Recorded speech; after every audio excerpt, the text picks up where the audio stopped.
BNP বা জামাত বা অন্য রাজনৈতিক দল কারাকারি করে লোক ঢুকিয়ে দিল, ওনারা কি তখন আঙুল চুষছেন? ছোটখাটো অফিসেও গেলে দেখবেন সমানে বিএনপি গায়ে গায়ে ধাক্কা খায়। গরুর হাটেও কিন্তু আমরা গণতন্ত্র দেখেছি, সর্বশেষ যে কোরবানি ঈদটা গেল। তথ্য উপদেষ্টা যখন বলছেন যে বিএনপি জামাত ইসলাম কারাকারি করে প্রশাসনিক জায়গাগুলো তাদের লোক নিয়োগ করেছে, তাহলে একদিক থেকে তো বলা যায় যে প্রশাসনে তাহলে বিএনপি জামাত নিয়ন্ত্রণ করছে। দুইটা তিনটা ভাগে বলি। এই যে তথ্য উপদেষ্টা বলেই খালাস পেয়ে গেলেন, এটা কি তার কাজ?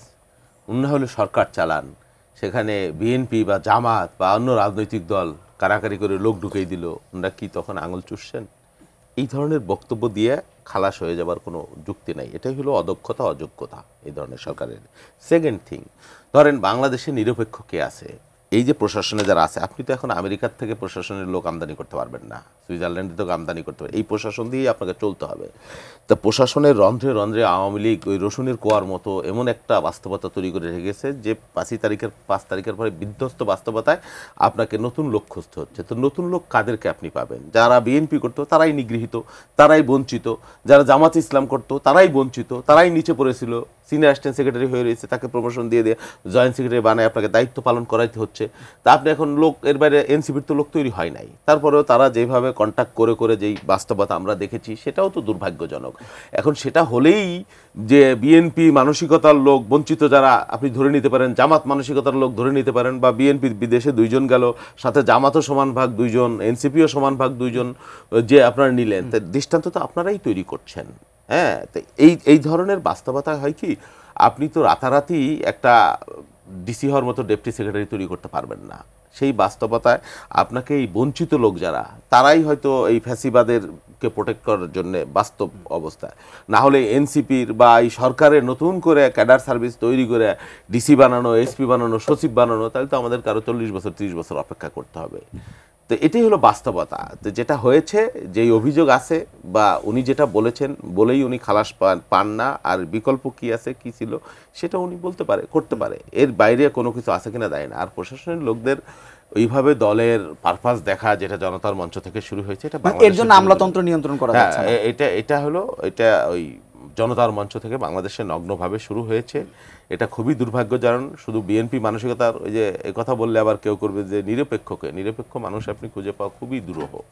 আপনাকে কোনো না কোনো ভাগে আপনি ফেলাইতেই পারবেন। হ্যাঁ, আপনার বিগত দিনের জীবনাচার, আপনার পারিবারিক ইতিহাস, আপনার মামু বাড়ি, এইসব মিলে টিলে আপনি পক্ষে ফেলেই দিতে পারবেন। বাংলাদেশ ছোট দেশ, তো এর মধ্যে আপনি কাকে সিলেক্ট করবেন সেটাই একটা গুরুত্বপূর্ণ। কিন্তু একটা দলকে সমর্থন করা, কিন্তু তার পারপাস সাফ করা যদি, এই যে সবচেয়ে গুরুত্বপূর্ণ, সেটাই আমার বক্তব্য, যে কোনো দলের পারপাস আপনি সার্ভ করলেন কিনা।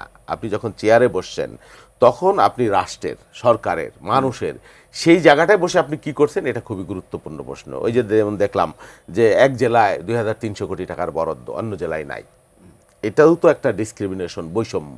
একজনের নির্বাচনী এলাকায় এত টাকার বরাদ্দ, আর একটা জেলায় মাত্র 30 কোটি টাকা, 25 কোটি টাকা, আর একটা উপজেলায় 423 কোটি টাকা, 22 কোটি টাকা। এটাও তো ডিসক্রিমিনেশন, বৈষম্য।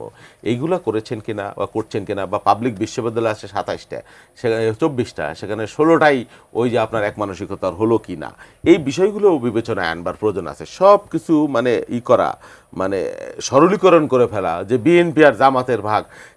বিএনপি তো বড় দল, যেখানেই বলেন, আইনজীবী আদালতে বলেন, প্রশাসনে বলেন, পুলিশে বলেন, ওই মামু বাড়িওয়ালা বাগনে, তো বিএনপির লোক বেশি হবারই কথা। আপনাকে ভাগে বেশি হওয়ারই কথা না, ভাগে বেশি হয়েছে। ওই যে দেখা যাচ্ছে যে এটা পরিষ্কার যে এসে গেল জাতিসংঘে, যে গেল 2 জন আর 2 জন, হ্যাঁ, ভাগ তো সমান। আরো এটা যেটা দেখা গেছে, এখন বাকি যেগুলো দেখা যায় নাই সেগুলো কিভাবে ভাগ হয়েছে আমি জানি না। দৃশ্য তো যেটা হয়েছে, সেটা যদি ভাগ হয়ে থাকে, বাকিগুলো কোন ক্রাইটেরিয়া করেছেন, কিভাবে করেছেন, আই ডোন্ট নো।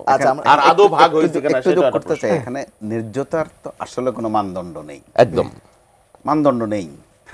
আবার আরেক বাস্তবতা, বাংলাদেশ বা তৃতীয় বিশ্বের দেশগুলোতে যখন ক্ষমতার একটু পট পরিবর্তন হয়, এরকমটাই হয়ে থাকে। যেমন আপনি এখন শুধু সচিবালয় নয়, ছোটোখাটো অফিসেও গেলে দেখবেন সমানে বিএনপি গায়ে গায়ে ধাক্কা খায়।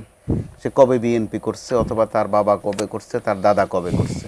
আবার সুযোগ বোঝে যদি কোনো কোনো প্রতিষ্ঠানে আছে জামাতের, ছোট দল হিসেবে তারাও একটা হিস্সা পায়, একটা ভাগ পায়। তো একটা নির্বাচন হয়ে গেলে এই জটিলতাগুলো কিন্তু কমতো, কারণ আমরা দেখেছি যেটা, এগুলো লুকানোর কোনো সুযোগ নাই।